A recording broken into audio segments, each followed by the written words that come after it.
All right, welcome to episode 5 of Mostly Lifting Stuff. I'm Garrett Bondy. What's going on? I'm Austin Getner, and today we have Mr. Tymm Rengers.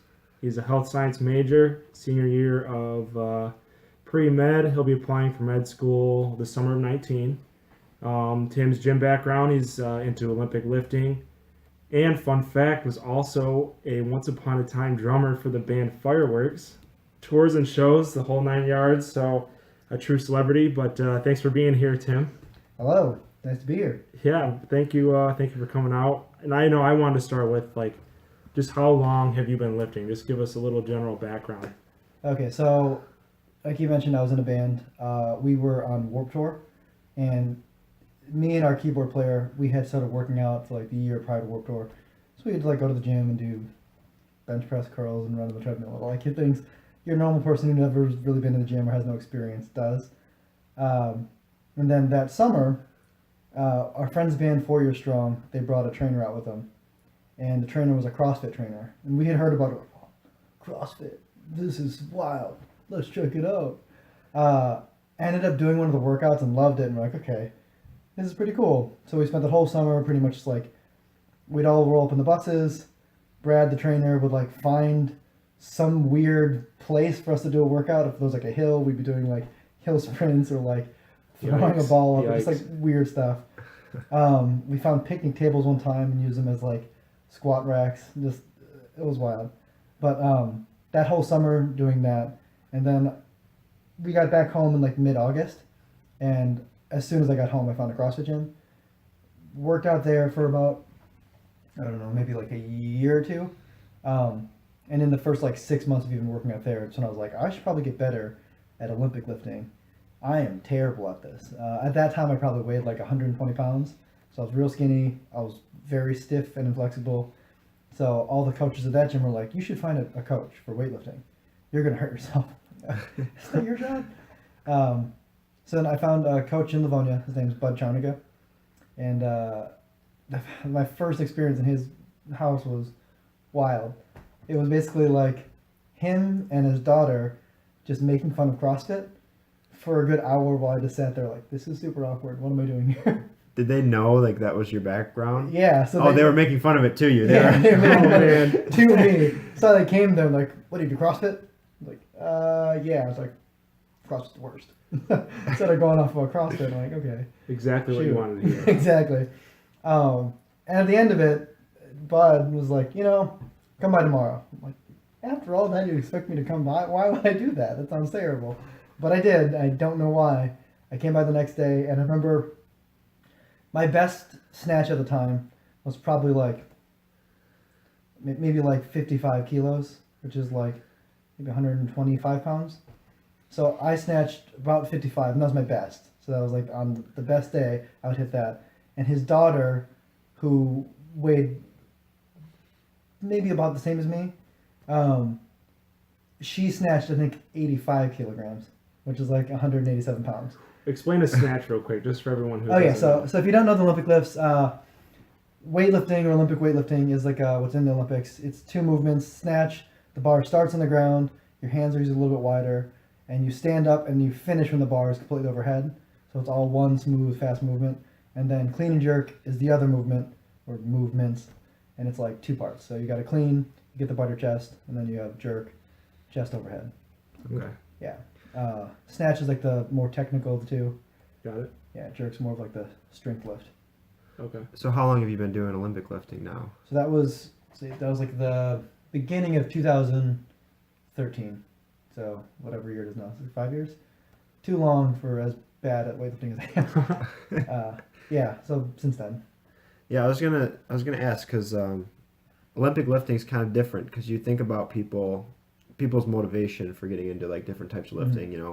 People want to do bodybuilding because they like the aesthetic, they like the way it looks.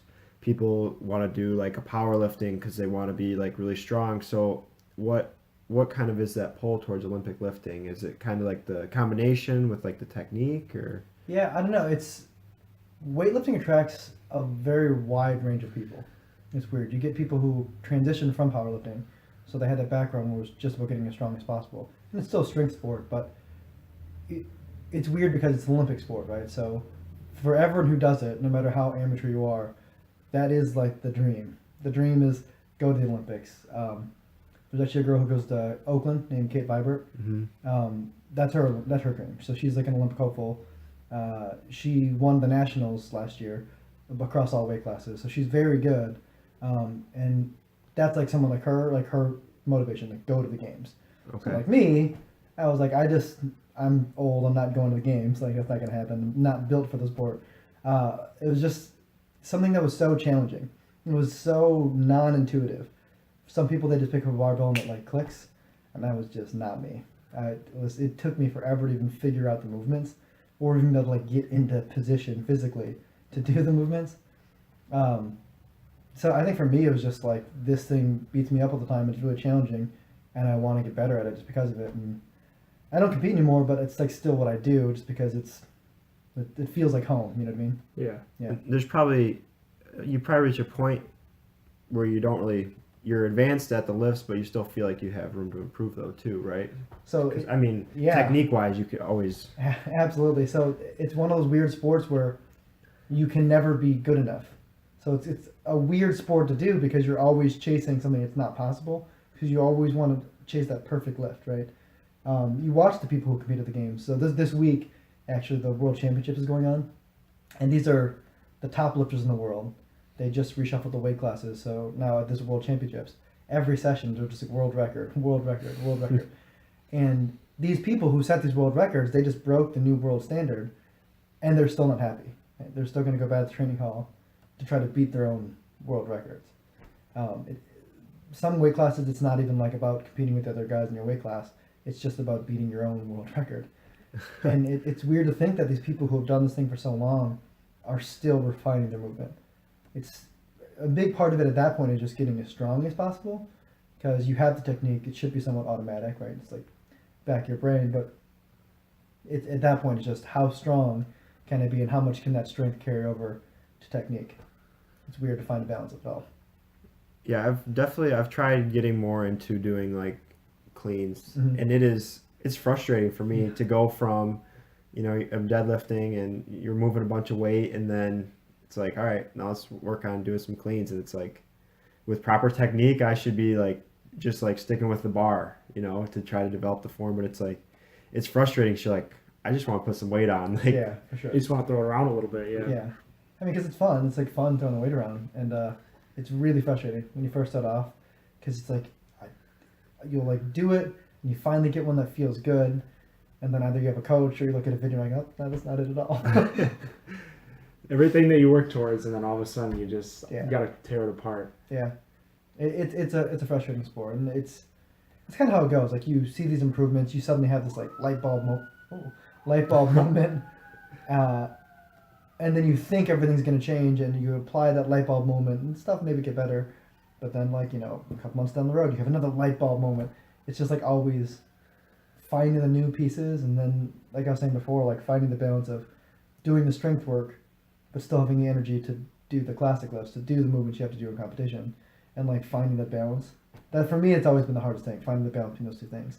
I'll either be way stronger than my lifts, or I will be piss poor weak and like great with the lifts, and I can't seem to like find that middle ground to where everything kind of moves together. Okay. do you think that was easier when you had a coach? Oh yeah, for sure. So his coaching style is somewhat unconventional. Typically, when I tell people how I used to train, it like blows people's minds. We always used to go to maximum on everything we did every day. So we trained 6 days a week, just heavy singles, and most days you'd squat. If we did double days, you'd squat in both sessions. So you squat at least every day, some days twice a day. And it was usually like back squat and snatch, or front squat and clean and jerk, or some other combination of those things. And you're going to maximum for both every day.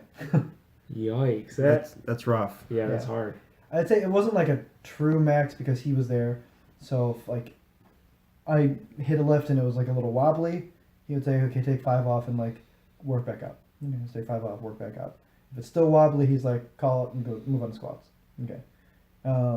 Some days like I would miss one. He's like, you can make it, do it again. But that's like his coaching style. He doesn't even like say much. He just kind of sits in the garage and you're slow. Do it faster. Okay. So do you still train there at all, or? I haven't been there in a while just because they're out in Livonia, Okay. so it's kind of a ways. I started community college out that way, and then when I transferred to Oakland, I moved on campus, and since then it's been like just too hard to make it out A there. little more difficult, yeah. Yeah, and his daughter, she recently retired, so she's getting her PhD in London right now, and she had suffered a couple injuries, so she dislocated her elbow at the nationals, and then at another national meet, maybe like 5-6 months later, it happened again, and that after that one, she was like, maybe this isn't for me. Like she had the same goal, right? So she won silver medal at the nationals in 2000, I think it was 14 or 15. She's a top level lifter, made world teams, done things, but she's just she wasn't ever going to be to the point where she's going to the games. Okay. Yeah, really strong snatcher, but she just wasn't very strong physically, so her clean and jerk was just very far behind. Mhm. Yeah. That's what when I always see people doing like the Olympic lifting, and I picture like if I picture myself doing it, I always think like shoulders, elbows. Like I feel like it Yeah. just takes a toll. I mean, obviously, if your technique is good, it's gonna be A little bit Easier. easier, but yeah. Yeah, so I have total name in both my shoulders. Just it's not like the movements themselves do it. It's just that it's like throwing a baseball, right? You do the same thing over and over and over again. Eventually, those joints just start to wear out. mhm. For her, she has really overextended elbows, so when she's like locked out, it's like her elbows popping out, and like you'd listen to commentators at any of these like big events, like, "Ooh, look at those elbows!" Every time she'd lift, and she didn't do a whole lot of accessory stuff. That was always what I would tell her and tell her dad. I'm like, she should start doing like tricep pull downs and curls and stuff to like just make her arms a little bigger. Arms are so small, like no wonder she's got over 200 pounds over her head, and it looks gonna like buckle. Her, yeah, it looks it's like her arms just gonna buckle. yeah. And that's what it did. It was a 90 kilo snatch, elbow just buckle. It was too much over her body weight. My coach has this whole thing about the women's bar. So there's two bars in weightlifting, Yeah. a 20 kilo bar and a 15 kilo. The 15 kilo bar, when it was created, they had said like, women are the weaker sex. They'll never lift more than 130 kilograms. Women aren't meant to be strong. They can't do this. And now the world record in the clean jerks, 193. Right? So women have far surpassed what they ever thought would be possible. But the bar wasn't designed to accommodate that much weight. So when you put all those discs on for like 185 kilo for a woman, the plates are to the very end of the bar, and the way it's designed, the shaft is thinner, and the sleeve itself is a little shorter. That's where they took out some of the weight. So when you do a snatch or clean and jerk, the bar bends quite a bit. Yeah. So when you catch a jerk, or when you catch a snatch and the bar is bending, your bones are also vibrating underneath the bar. Ooh. So you've got two competing vectors. So that's why. So it's super common with women, the elbows dislocating. I Happens never all the even time. realized that. Yes. Now that you Yeah. say it. So why don't they use the same bar?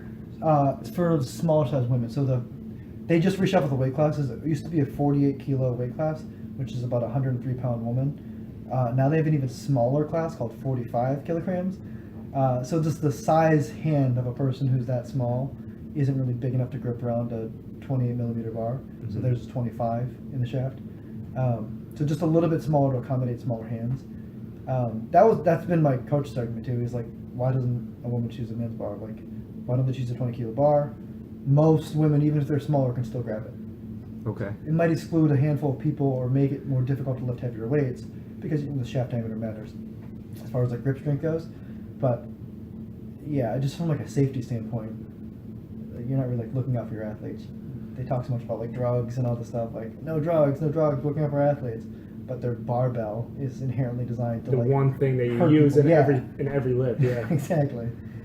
That was one of the things too I've always been kind of ignorant of until this year I started like learning more is the barbell itself matters. I always just thought the bar is the bar, And like, it's the same everywhere, yeah. right. But then I know you guys just got a new bar at Oakland, that Rogue bar, and then I was talking to a guy that does powerlifting, and he said they need to get a deadlift bar, and he kind of explained that to me, and it makes a lot of sense but most people they just see the bar and it's like Bar's bar. yeah, bar's the bar. Yeah, I think I thought the same things until I started weightlifting.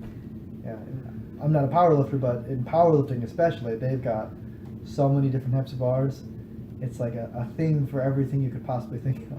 Yeah. Well, I think that's more of something you would use as you get more Yeah. into like lifting. It's not like a beginner type of thing, though. It No, doesn't for really sure. matter. I think your beginner bars, I think like those new ones that they got, the red bars. Yeah. I think those are sufficient. Just something where like the shaft is flexible and can move, but still has a strong tensile strength, Mm-hmm. and something with a bushing to where the collars can move a little bit. Okay. Really rigid, stiff bars are really likely to break. So like with a couple of the bars at the gym, if you're walking out heavier squats, even like the footsteps you take are going to make the bar bend. Yeah. And like there's times like, is this gonna break on my back? Oh man. Yeah. So Yeah. I have a question. You kind of mentioned it earlier that, you know, long in time in the past you used to compete and whatnot. Mhm. Tell us a little bit about that. So I competed at the state championships a couple times. I won one. I took bronze at one, took silver at one. So the spectrum of the podium. Yeah. Never national level lifter. Came close, and my coach was like, unless you're competing to win, you're not going to the nationals. I was like, what? He's like, yeah, that's my philosophy. He's like, I'm not going to have you go there and be in some low level session and make a fool of yourself. He's like, if you're going to go, you're going to go to compete. Like, I never took the sport as like doing this thing to make it the Olympics. So now looking back on it, it's like, well, dang, I wish I would have like trained a little more to like just go See and what happened. have fun. Yeah. It's cool. Like with weightlifting, they know that not everyone who does it's going to be able to make it to the national level, right? The Mhm. qualifying totals are pretty high. Right. So they've opened it up. So they have things. Have you guys been to the Arnold? Yes, I actually went last year. So the Arnold's like probably one of the best events because it's open. So it's an open event. So I think anyone can go and participate at it. If they do have qualifying totals for weightlifting, it's very low. But it's a great like national level lifter exposure. They have a couple like smaller regional meets that do the same kind of thing. If I were interested in competing, I'd probably do one of those now. So I'd qualify, do one of those. It'd be fun, but I don't know how much with school and everything else that I'm like super. You got a little bit more focused on your it. plate now. Yeah, exactly. Okay. Yeah. So at school, going to the Oakland gym, I know you guys kind of have a group that seems to be growing of Olympic lifters. It's kind of cool. Did you kind of start that, or how did that kind of come to? Yeah. When I first started going, I don't think anyone knew what the heck I was doing. So when I first started going to Oakland, I never did snatch or clean and jerk because it made me awkward to do it there. So I also coach at a gym in Rochester. So any like the classic lifts I do over there. I just getting busier and busier. My time there kept getting reduced, and I'm like, well, I want to snatch, clean, jerk. So I started doing it at the rec center, and I remember the first time I dropped the weight. What's going on? What's going on? Oh, the platform Freaked used to be out. right in the middle too. Yeah, so it you was- were the star of the show. It was the worst place for those things. So, yeah, they're right in the middle. Like, people would walk right and you're about to take a lift, and I always had in my head like, what if I'm like going to run off the platform? What if I miss and like rolls out at someone? Like, oh man, this is a bad place for these. And like you said, like you're right in the dead center, and everyone's like watching, so it's awkward. Right. I've seen like videos and stuff too. Like people don't realize for some of these lifts, you know, I've seen people like stagger forward 6 or Right. 7 steps trying to save a Yeah. lift. And if you were where the position of the platform was before, you'd be like stepping off the platform and then back up, you know, Yep. towards the squat racks, and that would just be a mess. That would be Yeah. horrible. No, I'm glad they relocated the platforms to the back. It's nice that they're a little more like isolated. It's also not as loud back there, so people that are like using the cardio equipment up at the front, they're not having to like hear like the clang of the bar dropping every 5 seconds. Yeah. But yeah, we have like a small little group of people. It's funny because my first year I was still very in like coaching mindset, and I was like, I'm trying to put together a team over at this gym. You know, we want to represent the nationals, all these other things. So I was like scouting. So like I'd ask people about like coaching, and everyone I talked to was like, that sounds weird. I don't want to do that. I'm like, all right, this is just embarrassing. Why am I doing this? So I kind of stopped with that. But a couple of people would actually like landed with, and a couple of people actually like approached me with like interest in what's going on with the sport. So yeah, we started a club last year, the Golden Grizzlies Weightlifting Club, but it was too hard to really like, get off the ground. So, like I said, we're all just so busy and have so many moving parts. We're still a registered club, so we could still like get something together. But if we did, it'd probably be something super informal. It's like once or twice a week together and left. It seems like, I mean, it's been like this. So CrossFit's like really shed light on weightlifting and like made it more popular. But it seems like in the past year, especially, a lot of people are like, I'm interested in weightlifting. I'm interested in learning to snatch clean. Even if they do CrossFit, they're like, I want to stop doing this CrossFit thing and want to start doing this weightlifting now. Have you seen that a lot too at like the Oakland gym? You're saying? Yeah, yeah. I've actually had people come up to me and just like ask like, what is this?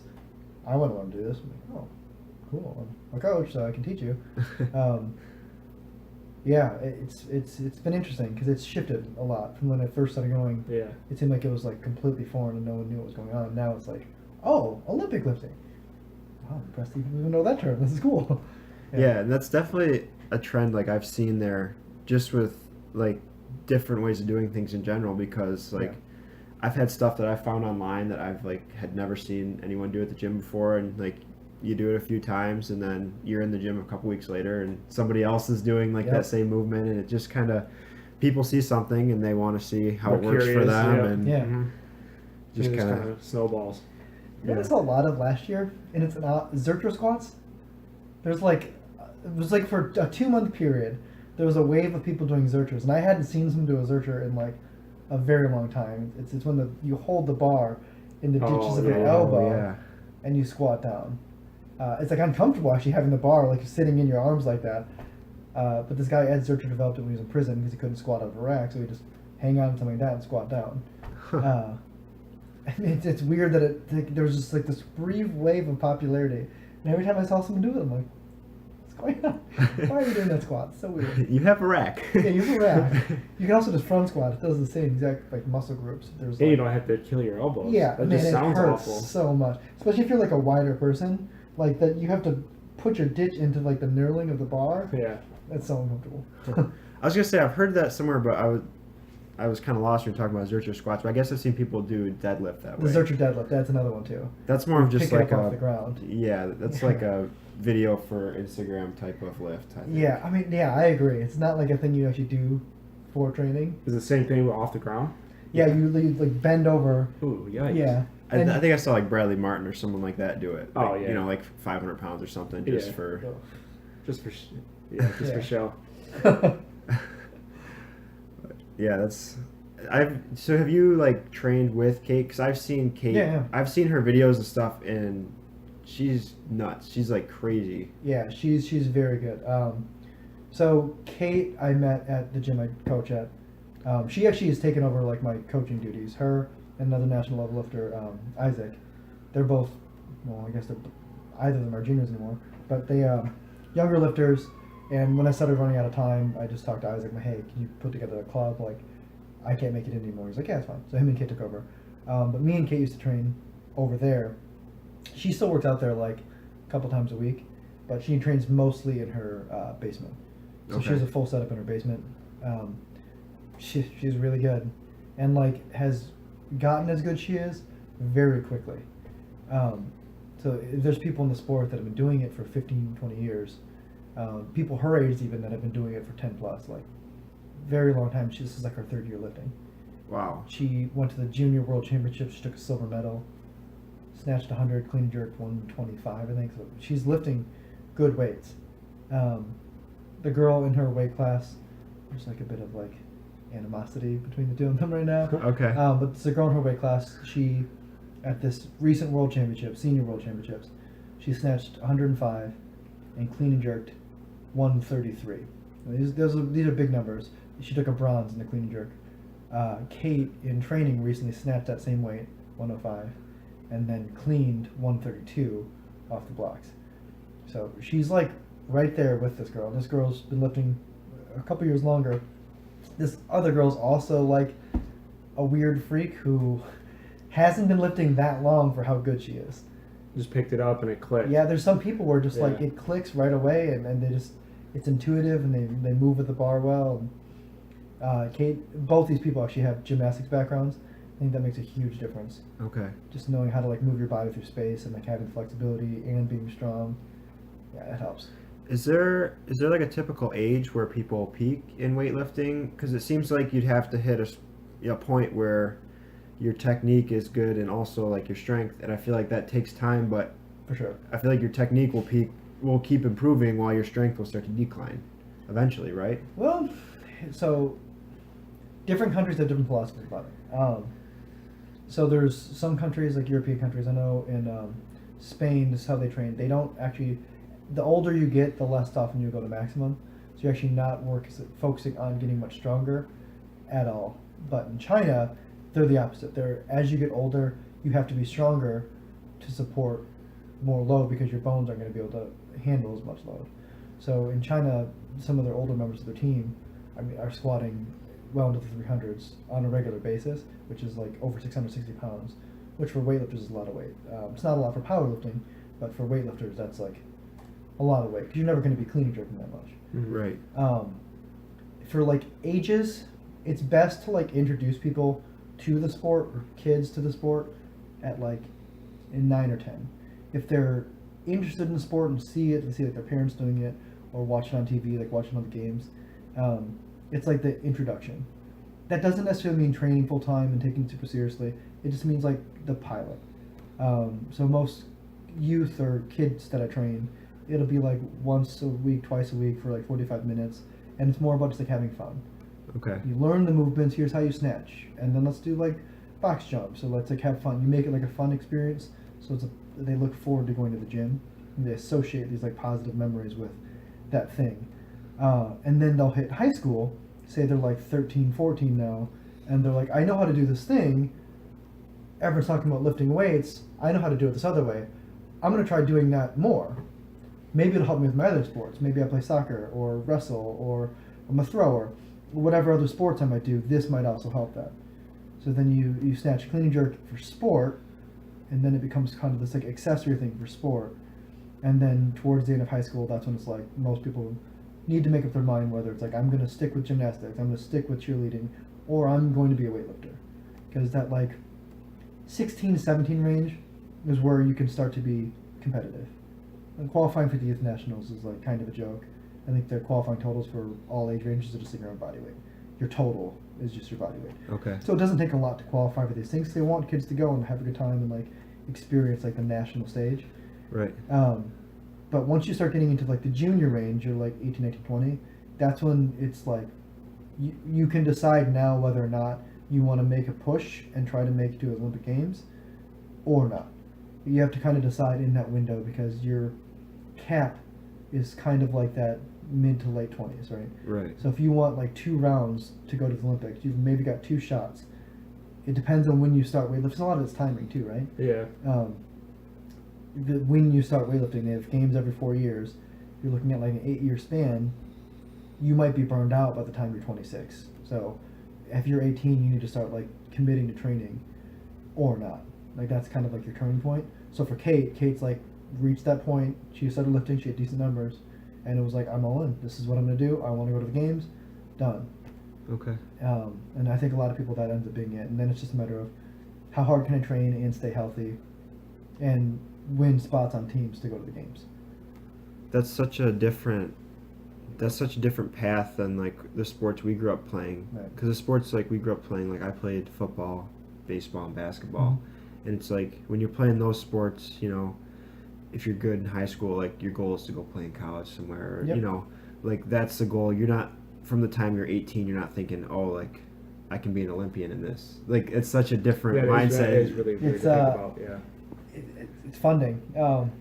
If you're an 18-year-old kid and you're star running back, and you have a shot to make it in college, and then people in college are prepping for pros, you're looking at like a good paycheck, right? You're looking at like making money off this thing you love doing. That's not the case for weightlifting. In weightlifting, you get all the leftovers. You get the wrestlers and the football players who are too beat up to make it in college, but were real strong, liked the challenge of weightlifting, maybe like had a coach taught them, they thought it was fun. We get leftovers. And the leftovers we get are people that do it just because they love it. You go to the games and you don't really get anything for going to the games. You get to say I was an Olympian. Mm-hmm. Maybe you get a medal if you place. But you don't get the paycheck you get if you're like an NBA player, if you're in the NFL. So the incentive is directed so differently. That's why it's such like a weird sport. It attracts weird folks because it's a weird thing to get into and want to like take really seriously, because like the reward for it isn't quite what it is for other sports, right? Right. Your reward is like this like personal gratification of like I accomplished this thing. So you have to be very intrinsically motivated to want to be at that level. And I feel like even within like the fitness industry, it's kind of like you look in the fitness industry and you have like the people that are making a living off it are usually like the bodybuilders, the people that are able to have millions of followers and sell their programs and everything. And then there's like different levels of it where you see different like amounts of sponsorships and stuff like that, and you just don't see that as much with the Olympic lifting. It's starting to break in a little bit now because there's like weightlifting brands and stuff, but like honestly, it's not really like Maddie Rogers. That's the other girl that's a kind of rival to Kate. She's someone who has a good amount of sponsorships, right? She's an Olympic hopeful. She actually has never been to the games herself, but an Olympic hopeful. She's young, and very popular on the internet. Other people like Kendrick Ferris. He's been to the games for US 3 times. I think now he's retired. I don't know if he's going to make another run, but he probably makes a good amount of money just doing like seminars. So he travels around the country just teaching people how to snatch a clean and jerk, and makes a ton of money every time. But that's like the only way that a lot of these athletes can make money. It's like doing these other things. It's not like Actually going and actually being there. It's Right. other things. It's other things. Yeah. And it's like the sponsorships in there. Like Maddie might have a couple of sponsorships from small little like CrossFit or weightlifting companies, but it's not like she's making what you make off like a Nike endorsement, right? Right. Even like some of these CrossFit people, they're like making good money now just because of some of their endorsements, and that culture just isn't there for weightlifting because it's not as popular of a sport. Do you think it'll, with like the continued exposure from like social media, do you think that'll improve it, or do you think? I think it is improving it. I don't think there will ever be. So like in Russia, for instance, or in China, this is maybe a bad example, but like weightlifting there is how we view like the WWF. So when they have like weightlifting events there, it'll be in a stadium that's like packed out, Okay. and there's maybe 5,000 people there to watch this event, maybe more depending on like the venue. So it's a big sport if you go to Russia. Like in Russia, an Olympic silver medalist, he was on Russia's Dancing with the Stars. So like it's like He's a celebrity. he's a Right. celebrity, And that's not the case here. it's not the case Yeah. here. I mean, like if you go to Greece, granted he's considered the greatest weightlifter of all time. This guy named Pyrrhus Dimas. He's like on cereal boxes still to this day. He's like always revered as like the greatest Greek athlete of all time. So in other countries, it's viewed differently, and they're compensated very differently as a result. Yeah. Like, you make a lot of money if you set world records in other countries. Here, you get a $200 check if you make an American record. Like the incentive isn't really there as far as financials, so it's just way different. Well, no one really knows about it or watches it, so why would they? Exactly. It's not like it's football, right? In China, weightlifting and gymnastics is more like what football and basketball is here. Mhm. Right. And I mean, it just doesn't have that same exposure level where here, you have all these major professional sports Mm-hmm. where like in Russia, I have no idea what even goes on over there as far as sports. I don't know. Weightlifting. Yeah, exactly. Like wrestling and like Wrestling's weightlifting. also big. But you don't hear about, they don't have some, in hockey, I guess. But you don't hear about their huge leagues or whatever and Yeah. big contracts. Different. So Yeah. The way we do sports in America is just different. I think people like I think weightlifting is like not quite as like glorious for people because they don't understand it. Yeah, exactly. Like that's what's weird. We go to national events, everyone there is people that do it. Yeah. You go to a U of M game, maybe 10% of the crowd has ever played football, Yeah. right? It's weird to be at an event where everyone who's there are all people that do it. And I think if people had actually, because people just see people have such this exposure to seeing videos of stuff, and if they were to actually feel that weight, and like, then I think they would have more respect. They just see sure. they just see the red bumper plates and they think, oh, like, The red ones are the big ones. yeah, This is gonna be good. Yeah, that's. But if they actually were to feel that weight in their hands, I think they'd have a lot more respect for what you guys Oh do. yeah, the heaviest snatch in competition now is 220. A guy from Georgia, the country of Georgia, named Lasha, snatched 220 kilograms, which is 7 kilograms away from 500 pounds. So think about what it feels like to deadlift 500 pounds, and that's what he's throwing up over his head in a split second. And it's wild to think about, but it's like only if you've ever like experienced something in that realm to understand the magnitude of what it is to snatch that much weight. Yeah, It's that's wild. That's insane. Yeah. I'd be so scared to throw that over my head, honestly. He did it like it was effort, like it was an empty bar. Wow. Yeah, just so effortlessly. He's young too. He's like 20 years old. Really? Yep. So what's your favorite non-Olympic lift to do? Oh, favorite non-Olympic lift? Probably squat. I hated it. So the squat was like my enemy. Right? I've never been built for squatting. So I took a lot of time like developing it, and even still, I'm still like messing around with like how I rack the bar and just different variants with the squat. And yeah, that's probably become the thing I like most. So you talk about like when you were training with your coach and whatnot that you squatted, every day. Is that like the main lift to build strength for like Oh. the snatch and the clean and jerk? Because Yeah. I really have no experience or idea about So any of that. especially with the clean, you always see people relate it to like a deadlift. So people are like, oh, like my deadlift's this, I should be able to clean this, but Mhm. it's really more of a squat. Okay. If you ever watch someone when they're set up before they actually lift the bar off the ground, their body replicates kind of what you're like in a squat. So the back squat in particular is probably the number one thing to develop strength for Olympic lifting. Front squat's probably the next. Arguably, the front squat's more important because it replicates the positions a little more. Like when you catch a clean, you're in a front squat. Mm-hmm. When you catch a snatch, you're like sitting upright, more like you'd be in a front squat. But as far as like overall strength, you can lift more total weight in the back squat than you can in the front squat. So I don't know. There's always that controversy. Which is more important? I think they're equally as important, but those are definitely the main strength things. Pulls would probably be the next thing after that. Pulls are a little different than deadlifts because you try to replicate the actual lift, but you don't finish it. You Yeah. only go halfway and you stop. Okay. Yeah, but those are something you can overload. You can go a little heavier than what you'd like actually lift off the floor. That's probably the most important thing. Okay. So when you're doing like a snatch or a clean, or a jerk, sorry, is it all about like the explosiveness from the start? Yeah, As, I like would you say said, you start like in the squat position, so you want to explode. out of that position. Okay. So you'll see some lifters, and it's like the bar starts really slow. And like, how are they going to ever make this? You can accelerate the bar a lot after you pass the knees.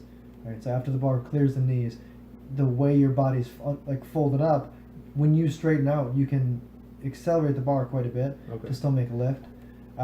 But the main idea is you want as much speed the entire time as possible. So as soon as you set your hands on the bar, you'll pull the slack out of the bar, and when you push, you should be pushing with your utmost intensity, always. Okay. Yeah, there's a couple like older Bulgarian lifters. When you watch them lift, it's an empty bar, and they're attacking it. You hear that term "attack the bar" a lot in weightlifting, because it's almost what it feels like you have to do. It feels like you have to literally be in a fight and attack the bar. Yeah. Now, is that just depending on like how people approach it? Is that just kind of dependent on their own leverages, or is that more just on the technique they've kind of like come to know? Well, a little both. So everyone's built a little differently, right? So like Austin has really long arms, and he's a taller guy. If he's going to do a snatch, he's produce a lot more power, right? You have these levers that allow a longer time for you to create a stronger force against the bar, as opposed to someone who's shorter who has less time to produce that force. The plus side to being shorter, though, is you're moving the bar a shorter distance. Right. Mhm. Right. So overall power is dramatically less, but the actual effort it takes to do it is also less. On top of it, the way you condense your weight, if you're shorter, you can stack all your weight in your legs and your butt, which are the main things you need for weightlifting. As opposed to anyone that's taller, weight's probably going to be a little more even distributed, and it's just harder to like to be at that same level as a taller person. So leverages make a big difference. The way you learn the lifts also make a really big difference. So like my coach taught me in a very unconventional way, so my lifts actually do look a little bit weird in comparison to a lot of people. But yeah, I mean, all that stuff plays a pretty big factor. For me as a coach, the main thing I want to see is like a smooth lift. I want people to be as aggressive as possible, but especially with people in their first couple of years of lifting, it's just, can you do the movement smooth and fluidly and like safely? Like that's like your main thing. As you get more experience with it, that's when you learn to accelerate at different points in their lift, and that you can be more aggressive with the bar, and some of those other factors start to come into play. So you said as a coach for yourself, like when you coach, how do you like to go about training like the lift? Do you like to go the unconventional route that you were taught, or do you kind of do the right way, I guess you could say? So this is like one of those weird things too. So there's the USA weightlifting, like standard for teaching the lift. My coach was actually the person who translated the Russian manuscripts and brought them to the States. So a lot of what they teach is based off of the transcripts my coach translated. I kind of teach a hybrid. So the Russians in 71 found that if you teach the lift in complete reverse, it has the longest lasting effect for the athlete. If you teach it forward, it has the lowest retention. So like people don't respond and like learn the lifts well when you teach it just straight forward through the movement. And teaching it out of sequence is unpredictable. So the way USA weightlifting teaches it out of sequence, so they prioritize things like from the hip is like the first thing you learn. Then you lower down from the knee, you learn to snatch from the knee, you learn to snatch from below the knee. So it's this like out of sequence thing. Whereas when I teach the lifts, I teach it from the very end of it. So like you stand in an overhead squat, you sit down in the overhead squat. Where you catch is where you're in like the bottom of an overhead squat. I teach that like in reverse. So I kind of do like a hybrid. I definitely put emphasis on things that are more of like your classic USA weightlifting style that my coach never did. And like now as I know more about the sport, I'm like, I wish I would have had more emphasis on this stuff when I learned, because there's a lot of things that like I'm missing in my lifts that I can't like train my body to do now, because I'm doing it for 5 years, so it's like just stuck in my head the way I do it. Mm-hmm. You know, yeah, I take kind of like a hybrid. It's like a mix between his weird unconventional way and like the more predictable standard way. Okay. Yeah. Is there anything that are there any like misconceptions out there about weightlifting that you People think? think it's CrossFit. That's my biggest frustration. As soon as people see me like do a snatch, they're like, oh, CrossFit. Nope, not CrossFit. So have you built a resentment towards CrossFit from that, or do you think it's? I think CrossFit is a great exercise program. I think it's done amazing things as far as like getting people that would never even go to a gym in the first place to now love going to the gym. It offers this big sense of community that I think was missing in a lot of gyms prior to CrossFit. And it's really like molded a lot of strength conditioning, military training, like a lot of physical training that people do now is molded around CrossFit. So it's definitely got value. I just think trying to do snatches as fast as you can and pull-ups where you're swinging your body around isn't always the safest thing. So that's my gripe with CrossFit. And when people are like, oh, you must be doing CrossFit, my first thought is like, oh, so you think I'm doing this insafely? Great. Yeah, there's not a lot of weightlifting exposure in CrossFit. So to open up a CrossFit gym doesn't take a whole lot, and I don't know. I've been lucky. The places I've worked at, all the employees there have like an extensive knowledge of weightlifting or, powerlifting, strongman, kettlebell sport, whatever's like other string sports. These people are like going outside of the realm to learn about these other areas of strength.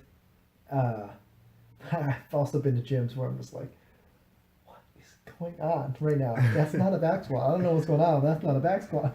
And I feel like that's why CrossFit gets a bad rap, is because you have these people who don't have like that knowledge, the knowledge across all these different areas that are trying to like, oh, this looks fun, like we should do something like this. Yeah. And then you get those, everybody hating on CrossFit because of a portion of the population that does it. The one person that went and ruined it, yeah. Exactly. And I think it does have a very bad rep because of it. But I can't also sometimes help to feel a little bit of the same resentment because I'm like, oh, that's not a snatch. Don't call it a snatch. Because if you see like CrossFit at the highest level, it is absolutely nuts. Oh, those guys are such phenomenal athletes, absolutely. And the women too. They're just Yeah. insane. I watched there's Netflix on Rich Froning, and it was just wild to see the kind of shape these people are in and what they're able to put their bodies through and stuff like that, and definitely give me any respect for it. That's the thing about CrossFit. You can't be great at one thing. Right? You can't be like a marathon runner. You can't be a power lifter or a weightlifter. You've got to be like this weird hybrid of all of it, kind of fall right in the middle. So it makes it hard to really have exposure to all these things. But the people that are at the top, they're the people that have weightlifting specific coaches, gymnastic coaches, powerlifting coaches for each like different domain of fitness they're trying to hit. It's why they're like great at all these different things. These days at the games, you don't find people who don't have good technique for weightlifting. You don't find people who don't have like refined swimming technique, who don't have like refined running technique. these people are like learning how to do all these things to the best of their ability. Even if it's not perfect, it's still pretty darn good. Like they could still hold their own in any of these like avenues of fitness. Right, and that was the thing too that they talked about is that it wasn't like what made Rich Froning like so great wasn't that he was just like head and shoulders above everybody at one particular thing. They said it was his ability to go on 80% throttle Oh yeah. and just place well in these events. And then just added up. When he stacked had, up. and then when the time came, if he had to turn it up for an event, he still had that in the tank because it's like a grueling It's competition. like a whole week now. It keeps getting longer and longer and more ridiculous every year. It's interesting if you watch the leaderboard where Rich Froning places. He's actually not top of the board for everything. He'll usually be like in that 10th to first place realm through most of the first couple of days. He might even have a couple low ones, and then you start to slowly see that he's starting to inch towards the top. In the last couple of days, you'll always see first. Out of nowhere, he like pulls out a couple of these first place finishes, and it's not that like the workouts are catered to him or they're his wheelhouse or his strength. It's just he knows when to turn it on, to take it up from that 80% where he's doing well to I know what I need to win and I'm going to go to that like 90-95% and hold it the rest of the time and win. He's an animal. Right, because you could be like a good runner and one of like the earlier events could be like this run and you could just sell out and you could win it, Oh yeah. but then your body's like torn down and the rest For of the rest of the the rest of the time, competition you're screwed. And that's what you see. I mean, especially because they always start off with these big endurance events. That happens a lot. People in those first days, they'll do like the big run, swim, bike, whatever it is, and then they're just destroyed. And they've got to make it through 4 more days of this grueling event, and they just can't hang until they get to the last days and they just fall apart. Someone like Rich Froning, he might take 20th place on the big run event. He's not a strong runner, but every other event he'll slow such to chip his way back up till eventually the last couple of things he's got the endurance. He can work through those last couple of days because it's how he trains every day. He does like 5 workouts every day, so the games is like another day at work for him. Yeah, I looked at his workout plan after I watched that and I was just like, wow, this is Yeah. It was intense. Really? Yeah. Dude's wild. not replicable in any way, shape, or form. Oh, yikes. Yeah, it's wild. My friend Mike, I know him from touring. He went to CrossFit New England, so he met a guy named James Hobart there. James moved to Tennessee just to train with Rich, so now whenever Mike's in the area, they go and like work out at Rich's garage, and he said it's like ridiculous. At first they used to like wait for him, and now they just move on. They'll be like 2 full other workouts ahead, and Mike's still trying to finish the first workout. Like, you're good. Just keep working out. Yeah, he's an animal. That's crazy. Yeah. Yeah. Well, thank you for illuminating the world of weightlifting to us. Like Thanks for having me. we had never understood, and Is there anything, any last little words you'd like to say?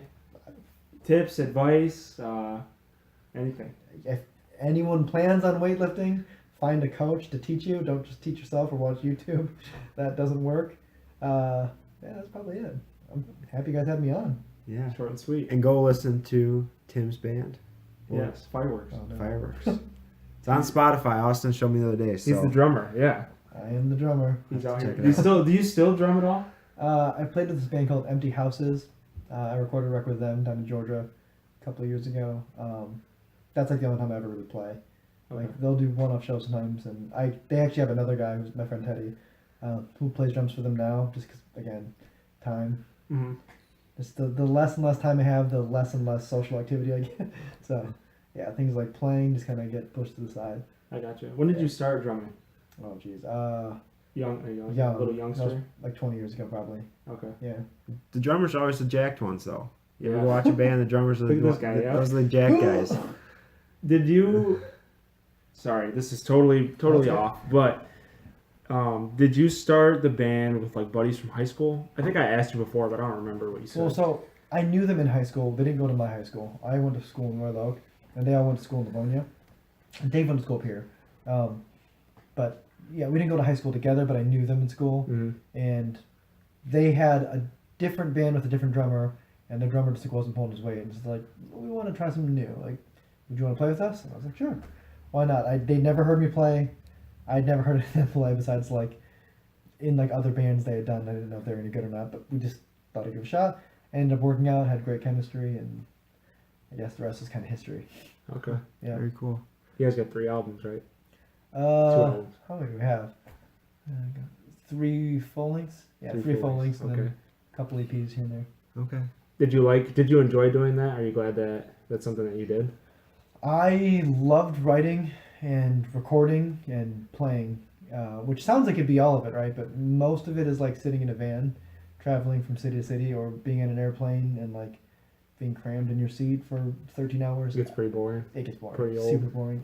And for like how much time away you have from like your friends and family, for me it wasn't worth it. Like the grind of touring, it wasn't worth like the half hour I got of actually enjoying my life every day, when the rest of the day was just like miserable.